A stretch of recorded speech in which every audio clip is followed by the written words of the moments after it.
Hello friends. आज हम कक्षा 12 हिंदी विषय की अध्याय 4 कैमरे में बंद अफाइज कविता का अध्ययन करेंगे, जिसके लेखक रघुवीर साहे जी हैं। आइए रघुवीर साहे जी के जीवन के विषय में हम पढ़ते हैं। पहले रघुवीर साहे का जन्म 19 दिसंबर 1929 को लखनऊ में हुआ। रघुवीर साहे जी की गणना हिंदी साहित्य के उन कवियों में की जाती है जिनकी भाषा और शिल्प में पत्रकारिता का प्रभाव होता है। आप जानते हैं भाषा और पत्रकारिता का बहुत बड़ा संबंध है, तो रघुवीर साहे जी को हिंदी भाषा साहित्य के साथ साथ पत्रकारिता में इनका बहुत महत्वपूर्ण योगदान है, जिसके विषय में इनको अधिक महत्व दिया जाता है, अधिक प्रसिद्धि प्राप्त है पत्रकारिता से लेकर। उनकी रचनाओं में आम आदमी की व्यथा झलकती है। रघुवीर साहे 1951 में लखनऊ विश्वविद्यालय से अंग्रेजी साहित्य में एमए किया। एमए करने के पश्चात साहित्य सृजन 1946, एमए से पहले ही उन्होंने साहित्य सृजन आरंभ कर दिया था। अंग्रेजी भाषा में शिक्षा प्राप्त करने पर भी उन्होंने अपना साहित्य जो रचना है उनकी वो हिंदी भाषा में की। इन्होंने भी कुंवर नारायण जी की तरह ही अंग्रेजी भाषा में एमए किया और साहित्य रचना अपनी हिंदी में की। रघुवीर साहे एक प्रभावशाली कवि होने के साथ साथ कथाकार, निबंध लेखक और आलोचक थे। वह प्रसिद्ध अनुवादक और पत्रकार भी थे। उन्हें वर्ष 1982 में उनकी पुस्तक लोग भूल गए वही संग्रह है, पुस्तक है, जिससे आपके जो सिलेबस में इनकी कविता है कैमरे में बंद अपाहिज वह ली गई है। तो उस रचना के लिए, उस पुस्तक के लिए इनको साहित्य अकादमी पुरस्कार प्रदान किया गया। उनकी अन्य पुस्तक आत्महत्या के विरुद्ध हंसो जल्दी हंसो महत्वपूर्ण रचना है। हंसो जल्दी हंसो और सीढ़ियों पर धूप, ये दोनों ही रचनाएं बहुत ही महत्वपूर्ण हैं। प्रतियोगिता में भी, प्रतियोगिता जो कॉम्पिटिटिव एग्जाम होते हैं, प्रतियोगिता परीक्षाएं होती है, उनमें भी ये तीनों लोग भूल गए, हंसो जल्दी हंसो और सीढ़ियों पर धूप, तीनों ही रचनाओं को बहुत प्रसिद्धि प्राप्त है, बहुत पूछा जाता है। रघुवीर साहे दैनिक जीवन में उप संपादक और सांस्कृतिक संवाददाता रहे। प्रतीक के सहायक संपादक, आकाशवाणी के समाचार विभाग में उप संपादक, कल्पना तथा आकाशवाणी में विशेष संवाददाता, नवभारत टाइम्स में विशेष संवाददाता, समाचार संपादक, दीनमान पत्रिका में समाचार संपादक रहे। रघुवीर साहे दीनमान के प्रधान संपादक, इन्होंने संपादक में प्रधान संपादक के रूप में 1969 से लेकर 1982 तक के आप देख रहे हैं 13 साल की लंबी अवधि तक ये संपादक के रूप में इन्होंने कार्य किया है। दीनमान पत्रिका में 13 वर्ष इन्होंने कार्य किया और 1982 से 1990 तक स्वतंत्र लेख, उस समय इन्होंने कोई और कार्य नहीं किया और सिर्फ लेखन में ही इनकी रुचि लगी रही और पूरे 9 साल 1982 से लेकर 1990 तक इन्होंने स्वतंत्र लेखन के रूप में कार्य किया। और रघुवीर साहे जी का निधन 30 दिसंबर 1990 नई दिल्ली में हुआ। 1990 में इनका निधन हो गया। तो जिस रचना के लिए लोग भूल गए के लिए इन्हें जो साहित्य अकादमी पुरस्कार प्राप्त हुआ है, उसी से आपकी रचना है जो ये दी है आपकी कैमरे में बंद अपाई। आइए उस कविता का प्रतिपाद्य और सार हम पढ़ लेते हैं। कैमरे में बंद अपाइज कविता को लोग भूल गए काव्य संग्रह से लिया गया है। इस कविता ने शारीरिक चुनौतियों को झेल रहे व्यक्ति की पीड़ा के साथ दूरसंचार माध्यमों के चरित्र को भी रेखांकित किया है। मतलब विकलांग व्यक्ति जो होते हैं, उनकी जो शारीरिक चुनौतियां होती हैं, वो अपने शरीर की उस विकलांगता को, उस शारीरिक चुनौतियों को, उनके जीवन में कितना दुख भरा हुआ है, उन सबको दूर संचार माध्यमों से चरित्र किया गया है कि दूर संचार माध्यमों का क्या चरित्र है, वह कैसे उन व्यक्ति को देखते हैं, उसको उकेरा गया है। किसी की पीड़ा को दर्शक वर्ग तक पहुंचाने वाले व्यक्ति को उस पीड़ा के प्रति स्वयं संवेदनशील होने और दूसरे को संवेदनशील बनाने के दावेदार होना चाहिए। आज विडंबना यह है कि जब पीड़ा को पर्दे पर उभारने का प्रयास किया जाता है तो कारोबारी दबाव के तहत प्रस्तुतकर्ता का रवैया संवेदनहीन हो जाता है। वह भूल जाता है कि सामने वाले के जीवन में क्या दुख है। वह खुद संवेदना उससे नहीं आ रही है, उसमें वह संवेदनहीन हो गया है और यह कविता टेलीविज़न स्टूडियो के भीतर की दुनिया को समाज के सामने प्रकट करती है कि उन लोगों का क्या व्यवहार है इन लोगों के प्रति जो हमारी सांसारिक चुनौतियों को अपनी सांसारिक चुनौतियों को झेल रहे हैं। यह कविता साथ ही उन सभी व्यक्तियों की तरफ इशारा करती है जो दुख, दर्द, यातना, वेदना आदि को बेचना चाहते हैं। ये मीडिया, ये समाचार क्या प्रकट करना चाहता है इस तरह के व्यक्तियों से, वो रघुवीर साहिज ने अपने इस कविता में सुंदर प्रस्तुति की गई है। ध्यान से इसको आप पढ़िए और समझिएगा। आगे इसका सार पढ़ लेते हैं। इस कविता में दूरदर्शन के संचालक को स्वयं शक्तिशाली बताते हुए, कि जो दूरदर्शन का संचालक कर रहे हैं वो क्या है, शक्तिशाली हैं, तथा दूसरों को कमज़ोर मानते हैं। वो जो दूसरे सामने व्यक्ति आए हैं जिनका वह साक्षात्कार कर रहे हैं वे कमज़ोर हैं। वे विकलांग से पूछते हैं कि क्या आप अपाहिज हैं? आपको दिख रहा है कि सामने जो व्यक्ति हमारे बैठा है साक्षात्कार के लिए हमने बुलाया है, क्या वो दिख नहीं रहा है कि अपाहिज है? उससे पूछते हैं कि क्या आप अपाहिज हैं? आप अपाहिज क्यों हैं? ऐसे क्वेश्चन कर, आप अपाहिज क्यों हैं? अरे अपाहिज हैं, प्रकृति ने कि भाग्य ने उनके साथ ऐसा किया है, तो आपको क्यों है? मतलब वो क्यों कहेंगे क्यों है? आपको इससे क्या दुख होता है? दुख किसे नहीं होता? अपने शरीर के किसी अंग को खो देना, इससे बड़ा दुख क्या होगा? और वो पूछते हैं कि क्या आपको इससे दुख है?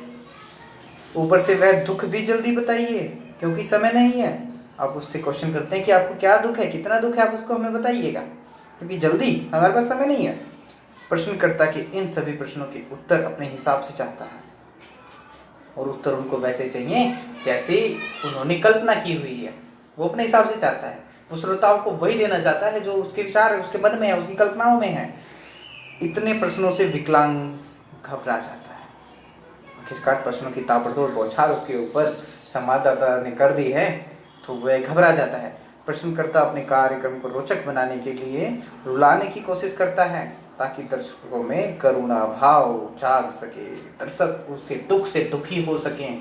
वह दुख दे रहा है, वह दुखी नहीं है, परंतु विकलांग और दर्शक वो दोनों लोग दुखी हो सकें। इसी से उसका उद्देश्य पूरा होगा।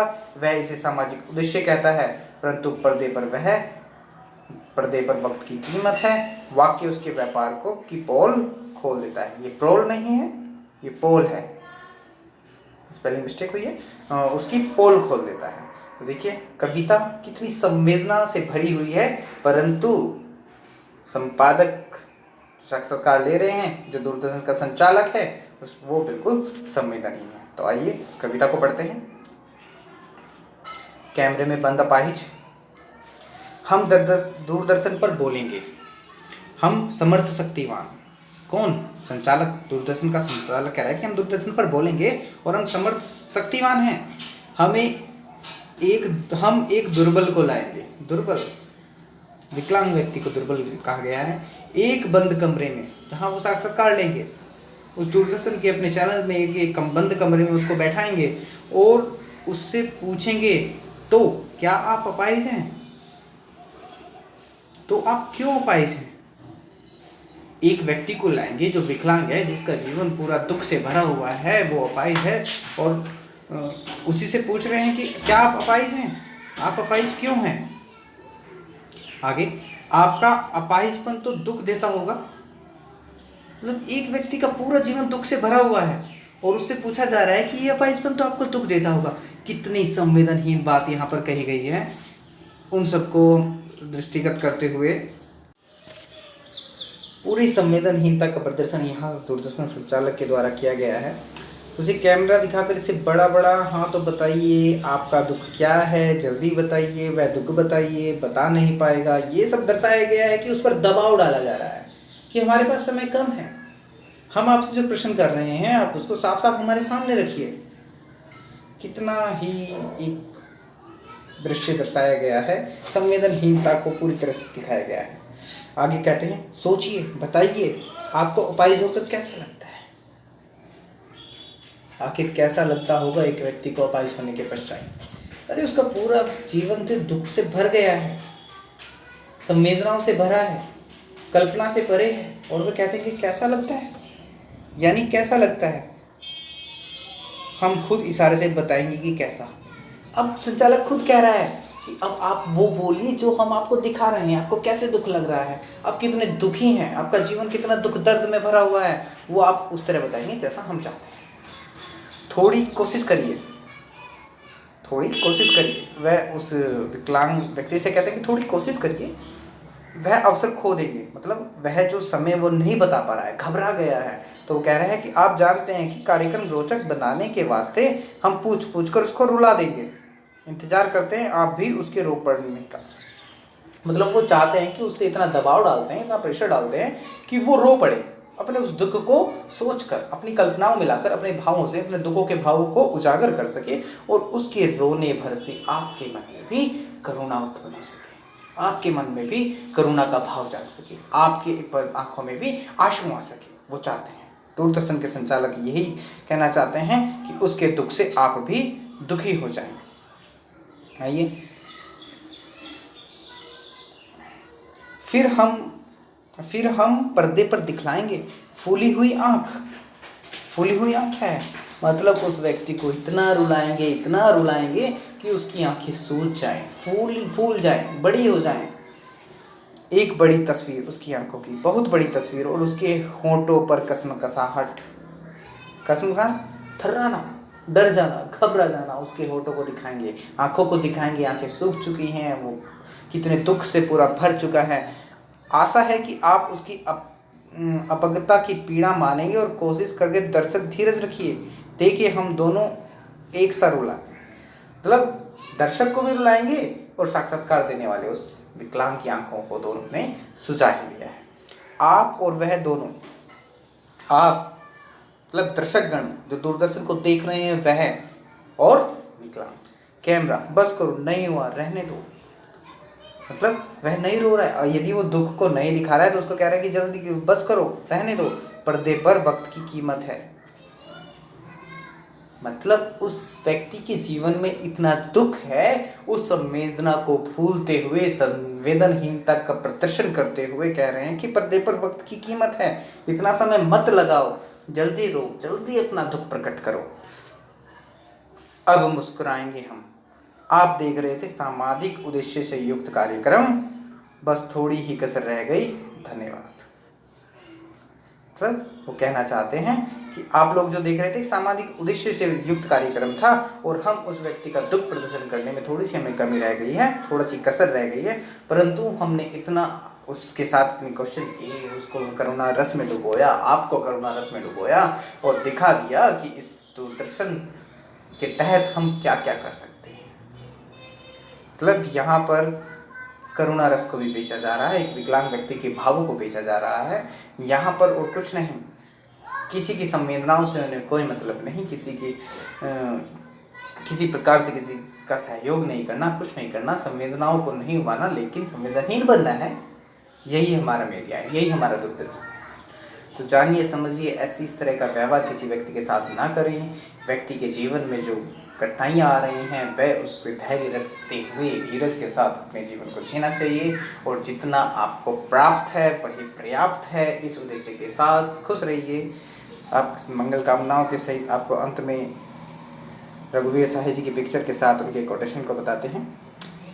हम जिस अनजान चीज़ को प्रेम करते हैं वह कुछ लोग हैं, उन्हें हम और तुम चाहते हैं। आखिर हम प्रेम किसे करते हैं, किसे चाहते हैं? हमारे जीवन में जो वस्तु, जो व्यक्ति प्रेम का भाव उत्पन्न करता है, जो खुशियाँ प्रदान करता है हमारे जीवन में, वही प्रेम है। चाहे कोई अनजान है या कोई अपना है, जीवन को खुशी बना रहा है, आनंद दे रहा है, तो प्रेम भाव है। तो इसी आप प्रेम कीजिए, प्रत्येक व्यक्ति से प्रेम कीजिए, आपका जीवन भी प्रेम भाव से भर जाएगा, आनंद युक्त हो जाएगा। इसी के साथ धन्यवाद, शुभ मंगल कामनाएं, best of luck students, thank you.